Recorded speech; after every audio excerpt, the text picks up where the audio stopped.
የሚባል ነገር አይቻላውቅም። ደረጀ ለምን ታስጨንቀኛለህ? ምንድን ነው የሆንክብኝ? በጣም ጥሩ። እንግዲያውስ አንድ ነገር ልንገርህ።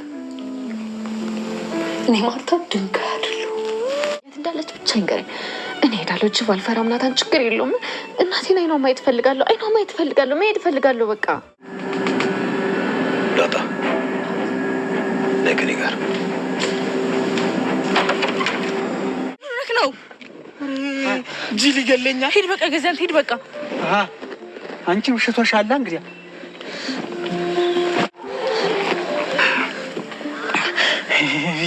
ደህና ነሽልኝ? ደህና ነኝ አርጁን። ቆይ ምን ሆነህ እንደዚህ የምታደርገው? ቆይ ለምንድን ነው የሚነገረው ነገር ማትሰማው? አርጁን ምን ሆነህ ነው? እሰማለሁ እኮ ይቢ ብትሰማማ እንደዛ አታደርጊም ነበር አርጁን። ሁል ጊዜ ችግር። ስሚኝማ ዳጣ፣ ሰሞኑን በጣም ናፍቀሽኝ። በጣም ናፍቀኝ። ከቤት ሰራተኛዬ ነው የወለድኩሽ ስላት ምን ትለኛለች? እንዴት አድርጋ አስቀየመኝ። እስከ ዛሬ ከእናቷ ጋር እየኖረች ዝም ስላልኳት ዜና ለዛ እንግዲህ እንደምታወቀው በቅርቡ ያው ወይዘሮ ማርታ እናት ደረጀ እንግዲህ ቤተሰቡ አጠቃላይ በተሰባሰበበት ያው ይቅርታ እንዲባባሉ ተደርጓል። በዛም እንግዲህ ያው ለዛም ይቅርታውን ተቀብለዋለች። ከዚህም እንግዲህ ይቅርታ ብሏል። ቤተሰቦቻችን በጣም ደስ የሚል ጊዜ ነበራቸው። ያው እንግዲህ መናኮር ነፍሳቸው ነው። የሆነ ይጣላሉ ምናምን ማለት ነው። ጀስት ግን ያው ሁሉም እሱም ይወዳታል እሷም ተወደዋለች። ግን ነገሮችን ላለመሸነፍ አንድኛቸው እወድሻለሁ ያኔ ፍቅር ላለመሸነፍ ተሸናፊ ሆኖ ላለመገኘት የሚችሉትን ያክል ያደረጉ ነው። ገዜም ከፍቅር ክብር ይበልጣል ብሎ ነው የሚያስብ። ስለዚህ ክብሩን አላስነካም ነው የሚለው። ምክንያቱም ወድጄሻለሁ፣ አፍቅሬሻለሁ፣ ተሸንፌልሻለሁኝ ብሎ ቃላት አውጥቶ መሸነፉን ለመናገር በፍጹም አእምሮ አልፈቀደለትም። ምክንያቱም አንደኛ ካለበት ካደገበት ማህበረሰብ ከአእምሮ አንፃር በቃ ነውር ነው ጋይስ። እንደሚታወቀው ገጠር ላይ ወንድ ልጅ እንደዚህ ሞት ኩልሽ አበድኩልሽ በጣም ነውር ነው። ምክንያቱም የሚወዳትን ሴት አስፈላጊ ከሆነ ያው በሚፈልገው መጠን እሷን በፍቅር ለማሸነፍ ይሞክራል። ኢቭን የማይሆን ከሆነ እንግዲህ በሩቁ ማህበረሰብ ጋር ምንድነው የሚደረገው? ከፈለገ ጣልፎም ቢሆን ያገባታል ወይ ደግሞ በቃ በግዴታ ቤተሰብ አስገድዶ ምናምን ለሱ እንዲዳርለት የሚደረግበት አይነት ማህበረሰብ ውስጥ ትንሽ ወጣ ያለው ማህበረሰብ በዛ አይነት ውስጥ ስለሆነ ግን እሱ አፍቅሬሻለሁ፣ ወልጄሻለሁኝ፣ ተሸንፌልሻለሁ በቃ አላንቺ ሞትኩልሽ፣ ተቀበርኩልሽ ማለት አይችልም፣ በፍጹም ሊልም አይችልምና በዛ አማካኝነት ቤተሰቦቻችን እንግዲህ በጣም ከባድ ሁኔታ ውስጥ ነው ያሉት የነበረ። ግን ያው በይቅርታ ተላልፈዋል። ግን አሁን ላይ ያው ናቸው ከልካቸው አልወጡም። በባለፈው ከተጣሉ ከጭቅጭቃቸው በቃ ታረቁ ተብለው እንግዲህ ጊዜም ጉንጫን ስሟት ታርቀዋል። አቶ ደረጀም አጠቃላይ ቤተሰቡ ባለበት እነሱም ታርቀዋል ማለት ነው። እሱም በጣም ደስ የሚል ነገር ነው። ግን ያው እስካሁን አሁንም እንግዲህ አንዳንድ ነገሮችን እንትን እያሉ ነው። ግን ለዛዬ እኮ ምናምን ይላታል። እሱም ደግሞ ገዝዬ ምናምን እኔ እኮ ምናምን ትላለች። ግን በሆነ አማርኛ እሷም አማርኛ ታጠማለች፣ እሱም አማርኛውን ያጠመውና ድንገት ተጣልተው ተኮራርፈው ነው የሚለያዩት። ከዚያ በቃ እሷም እንዴ ነው ዛሬ ልምጣ እንዴ ምናምን ሲላት እንዴ እኔ ለዛ ነኝ እንዴ አንተ ዝም ብለህ የምትመጣ እንዴ ምን የመሰለ ሰርግ ደግሰህ ብዙ ነገር አውጥተህ ካላገባኸኝ ማጫ ጥለህ እያለች ነው። እሱም ደግሞ እንዴ ምን እንትን ታያለሽ ካስፈላጊ ከሆነ እኮ ሴት ሞልቷል እያላት ነው።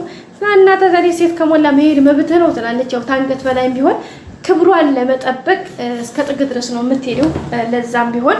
ስለዚህ በጣም ደስ የሚል ሪአክሽን ነው የሚያሳዩትና በጣም ደስ የሚል ተግባቦት ነው። ያው እንግዲህ ዙሮ ብለው አንደኛው መቸነፉ አይቀርም።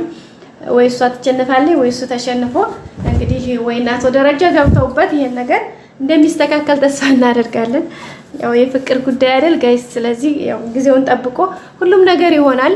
ለሁሉም ነገር ግን ያው ባሪፍ ሁኔታ ላይ ነው የሚገኙት። ሌላው እንግዲህ ዳጣና የናታን ፍቅር ነው። እሱም በጣም ደስ የሚል ነገር ላይ ነው ያሉት፣ ታሪፍ ላይ ናቸው። ያው መሀል ላይ አቢጌል ደረጀ ብትገባም ትንሽ ያው ገብታ ነበረ። አሁን ላይም ያው ስቲል ልቧ አልቆረጠም። ኢቭን ዳጣ እንደምትወደው ምናምን ታውቃለች። ግን ለዳጣ ራሱ ልትለቅላት ጀስት እንዳንዲት በጣም እንደምትወደው በዛ ላይ ደግሞ እሱም እንደሚወዳት ታውቃለች። እና ልትተውትልና ደግሞ እንደገና ያገረሽባታል። ለምን በቃ ናታን ማለት በጣም ቤተሰብ የሚወደው በዛ ላይ እሷ የምትመኘው አይነት ወንድ ነው ምናምን። በፊትም ያው በግዴታ እንደምታገባው ትነግረው ነበር። አሁን ደግሞ በፒስ ዘወር ብላ ስትጠይቀው ናታን ምንም የተቀየረ ነገር የለም መቀየርሽ መለወጥሽ፣ በፊት እኮ ከተቀየርሽ ከተለወሽ ከዚህ ጸባይሽ ከተሻሻልሽ አገባሻለሁ ብለህ ነበረ እያለችው ነበርና እና መሻሻልሽ እኔ ባላገባሽ ወደ ነበርሽበት ተመለሽ ነው እንደ መሻሻልሽ መለወጥሽ እኮ አንደኛ ለቤተሰቦችሽ ደስታ ነው፣ ሁለተኛ ለራስሽ ነው።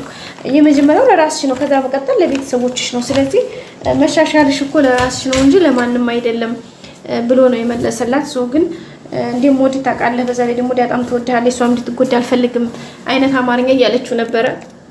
ለእናቷ ደግሞ ናታንን እያንቀላፋሽ አስወሰርሽው፣ ምክንያቱም ናታንን ስትጠይቀው ማርታ አይሆንም በፍጹም ብሏት ነበርና በዛ እያለችው ነው የምትገኘው። ለሁሉም ግን ዳጣና ናታን ግን አሪፍ ላይ ነው የሚገኙት። እንግዲህ ባለፈው እንደምታወቀው በልደቷ ቀን ሰላም ስጦታ የላከችላት መካከል አንዱ ይመስለኛል የናታን ስጦታ ነው። ምክንያቱም ቀለበትና አሻንጉሊት ነው የተላከላትና ያው ትርጉም ይኖረዋል መቼም።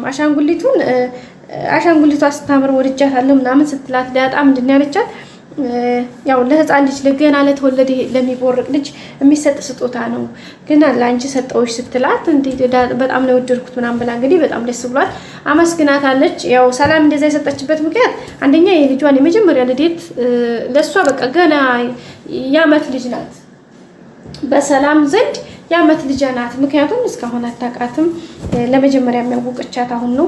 ሶ እናትነቷን ደግሞ ዛሬ እንግዲህ ዳጣም ታውቃለች። በጣም እንግዲህ ደስ የሚል ጊዜ እንደሚያሳልፉ ተስፋ እናደርጋለን። አቶ ደረጀ እንግዲህ በጣም በጭንቀትና በሀሳብ በውጥረት ውስጥ ነው ያለው።